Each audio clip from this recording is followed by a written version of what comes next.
Thanks very much, Kevin.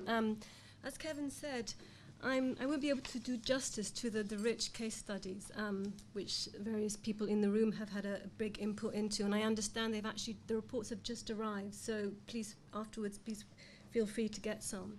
Instead, what I'm going to do is I'm going to highlight some key findings which have been coming out of these reports, but also try and frame them within a framework that we think is actually helpful for us going forward and thinking about what are the drivers of progress. And these will be developed further into a synthesis paper that we're now working on. And we also hope the ideas and suggestions coming from today will influence and inform this paper. So just a brief overview of the development progress, particularly in the health theme that we've been doing here at ODI. So it's been a two-phase project. In the first phase, we looked at maternal health in Rwanda and child health in Bangladesh and Eritrea. In the second phase, which we are now launching, we looked again at maternal child health in Nepal and Mozambique, and this time we looked at neglected tropical diseases in Cambodia and Sierra Leone. So why did we choose these health focus areas? Maternal health and child health were relatively easy choices. Both are key MDGs, many people are interested in them, and they are at the top of many national as well as international health agendas. They can often serve as proxies for broader health and or primary health care, and some countries are doing remarkably well, while others less so. So exploring why this scenario was an interesting proposition for us. Neglected tropical diseases, which include diseases known such as river blindness, intestinal worms, bilharzia or snail fever, was a less obvious choice. And as the name suggests, they remain relatively neglected until relatively recently. Upon examining them in more detail, we found that in fact they are very closely linked to many of the other NDGs, and that doing well in an NTD could also translate into better outcomes in the other MDGs. And they are also, as Kevin also suggested, diseases which affect the poorest billion people in the world. We felt that our work could actually contribute also towards giving visibility to NTDs. In terms of how we chose the countries that showed progress, we initially looked at quantitative data and focused on a number of key indicators in these focus areas which were showing progress in the last 10 to 20 years. We then held some key informant interviews to triangulate these findings. Also, we wanted contrasting case studies. We needed to focus on lower and middle income countries, and we also wanted to be able to say something perhaps about the region more generally. For instance, if we could read across findings from one country to its neighboring countries, whether there's similarities and differences and so on. We used a case study approach, so we drew extensively on secondary materials, we analyzed quantitative data sets, and we held key informant interviews, both over the phone and in country. I just wanted to stress that it is a case study approach, and we did not go into in depth in all health aspects in all countries, but we focused on maternal health and NTDs. I also wanted to just mention that this does not mean that everything is rosy. Challenges, inequities persist. But as others have also said, we think it is actually still interesting to explore how these countries have managed to achieve progress in these areas, often against the odds. So turning to a very brief overview of these country contexts, and obviously it's not impossible to compare these countries, it's quite interesting nevertheless to put up some similarities. So all countries have had histories of conflict, either through independent struggles or civil war, and while they were very different in kind, nature, duration, the history has and continues to shape attitudes, social life and political economy. Similarly, all these countries had to start from scratch to a large degree at the end of the conflict or civil war. The health infrastructure was destroyed, human resources were scarce or non-existent. While poverty levels have been reducing in all three countries, still large proportions of the population live on less than $1.25 a day. All countries have geographical and environmental challenges, remoteness in Nepal, flooding and droughts in Cambodia, flooding in Mozambique. All countries have predominantly rural populations with unequal access to health services, and all countries have made progress or performed well in terms of economic growth over the last decade or so.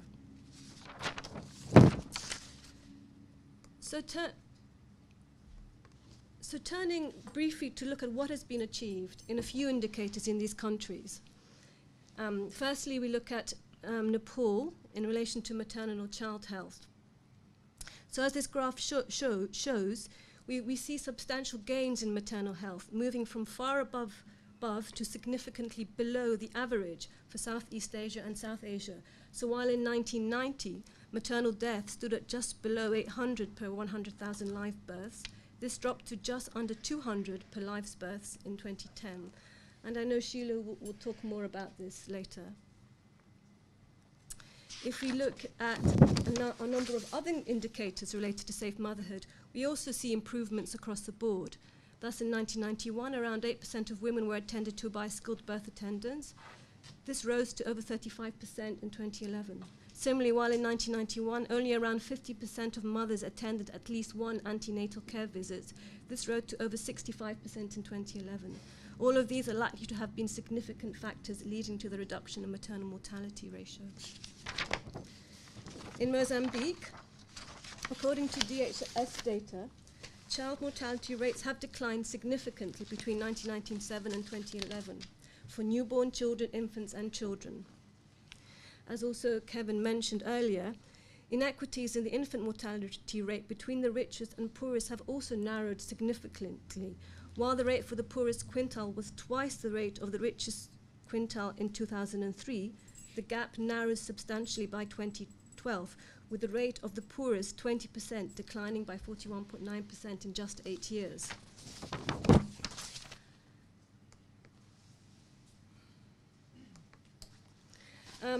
As also mentioned, establishing the exact maternal mortality ratio for Mozambique along with other developing countries is challenging, and estimates undertaken by different groups show different trends.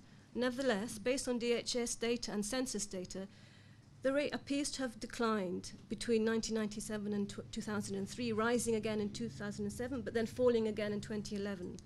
But this is also important to note here that this is actually in a context of extremely high HIV rates. So keeping in mind that context is also important.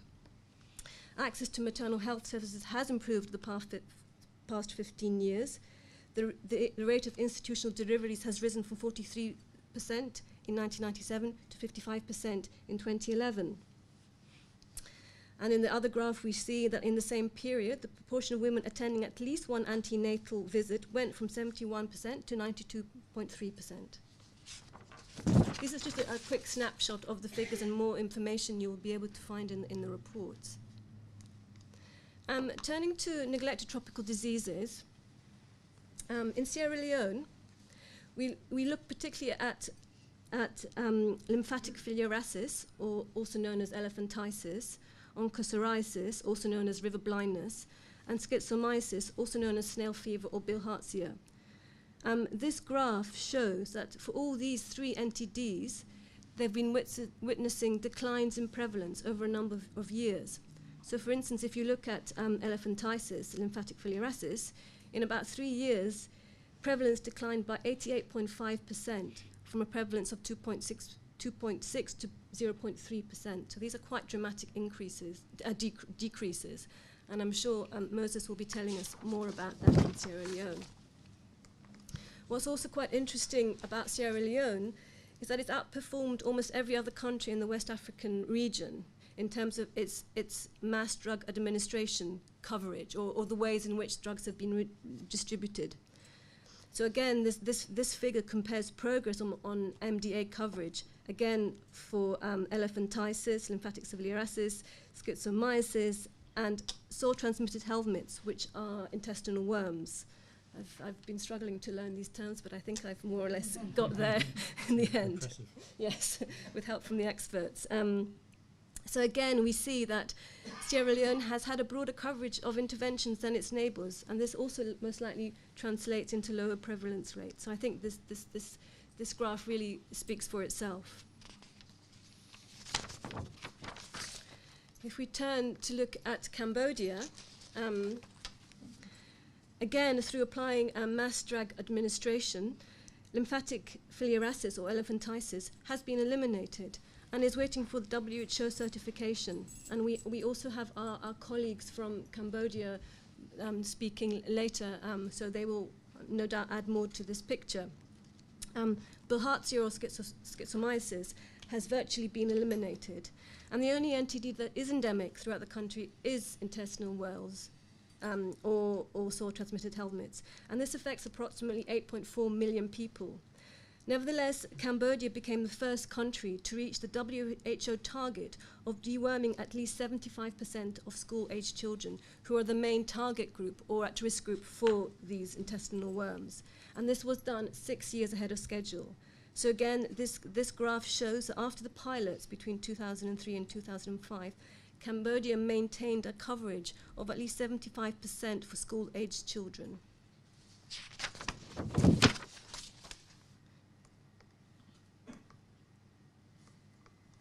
Sorry, it's not moving. Yes, okay. So now we move on to exploring how we understand the drivers of progress. You know, what has allowed this progress in these different countries? And Kevin already mentioned and framed it for us. The way we're doing it is we're exploring this framework, as I mentioned before. I think what we need to emphasize firstly is that every country is unique. And our approach has been to understand the drivers of progress as they are understood in each socio-political context. Despite this, our intention has been to identify drivers across countries that can allow us to say something about the drivers of progress in these countries, in these different focus areas. In order to do this, we have developed a multi-level approach where we explore the interplay of a range of factors at 3 levels. We call these levels macro, meso, and micro. This is not a new approach and has been used widely before, but perhaps what is actually interesting about this is that this framework emerged almost spontaneously from our findings. So we didn't go out with this framework in mind, but it came.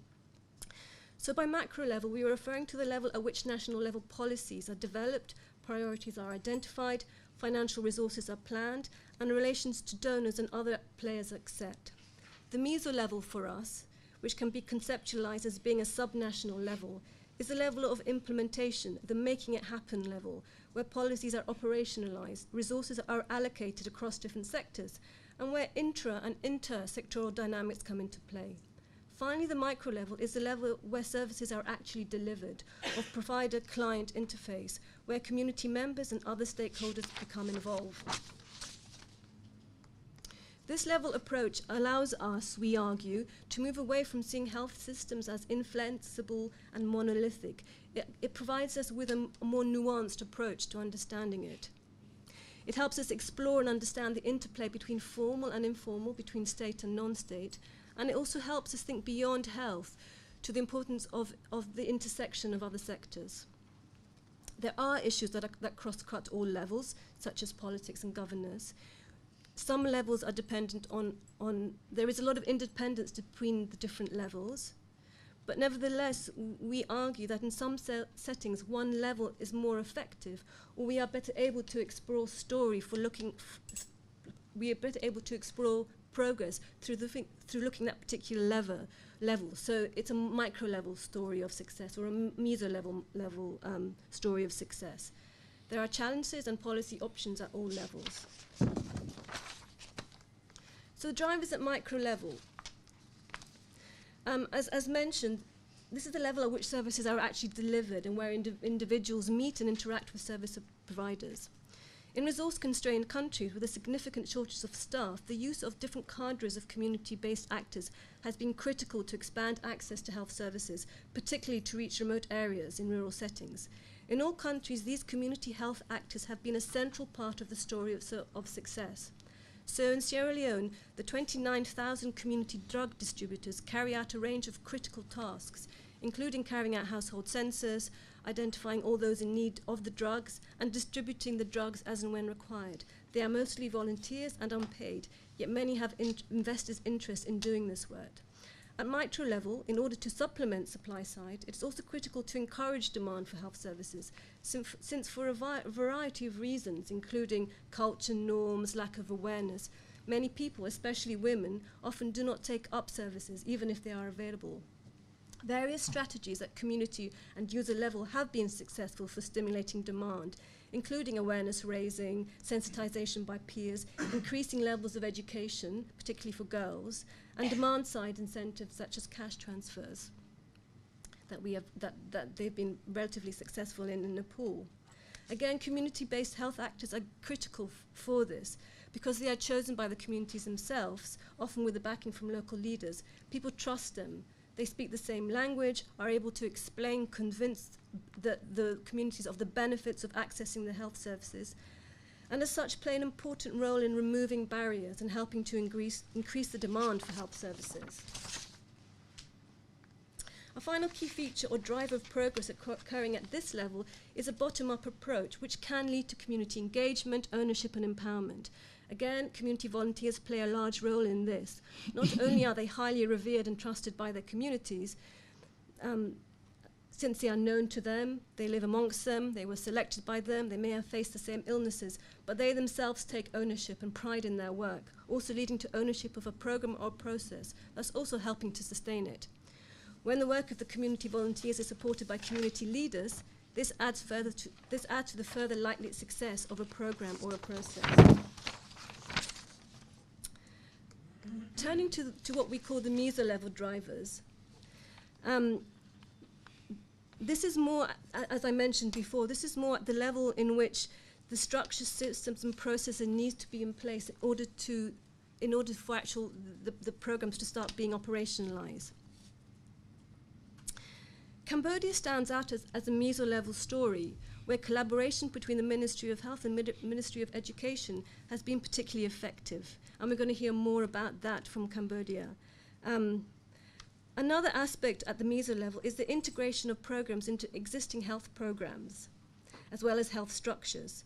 Again, in Cambodia, the NTD program was included in existing outreach activities. In Sierra Leone, while the NTD program is a vertical program, it is embedded within Ministry of Health structures, thus integrating programs within health structures, and collaboration across different sectors is a key aspect of the meso-level story, as is decentralization, bringing services close to the population, improving planning, coordination and monitoring at subnational levels.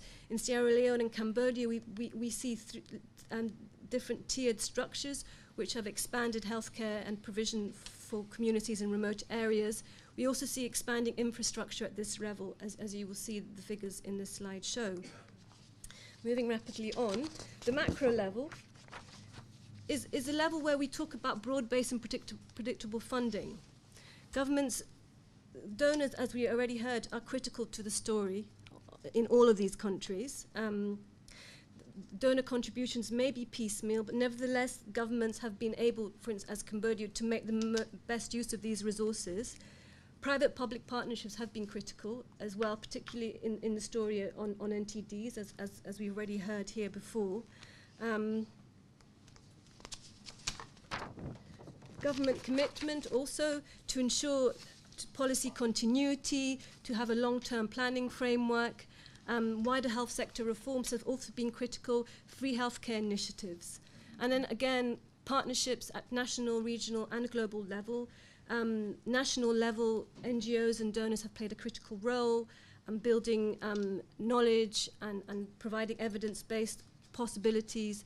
The regional partnerships are particularly critical in NTDs, and these have been very effective in the countries that we've looked at amongst other things, synchronizing activities, global level partnerships, private and public. So 2 last slides. There are ongoing challenges, and again, we try and look at them down, we break them down by these different levels, because through doing this, we think it helps us think through what would be then needed, what are the policy options at these different levels. So we've heard a lot about the possibility of overburdening volunteers and demotivating them. We know that changing behavior takes time, raising demand and changing patterns of accessing health services. The other worry at that level is, if we increase demand, can this be met by supply? At meso level, as we've already seen, inequalities to access do continue. While we have seen good collaboration between the Ministry of Education and the Ministry of Health in countries such as Cambodia, we think that more is needed, particularly in the sector of water and sanitation, which is so critical to dealing with issues around neglected tropical diseases. And then the problem is also, again, the Cambodia story shows, the teachers have been taking on a lot of the job of what health providers might do. So how do we keep the incentives for the non-traditional roles that these teachers are playing? At macro level, the broader financial landscape we're seeing declining funds. Some countries are facing difficulties in securing funding for national level priorities. And then we have these broader issues around at macro level which will affect the landscape of the population and health dynamics in these countries. So my last slide. So what next? Policy options. Again, they mirror some of the challenges that I mentioned in the previous slide. So do we incentivize volunteers, and how would we do this? Do we link volunteers to formal health systems? Could they be the lowest level in a sort of task shifting sort of process?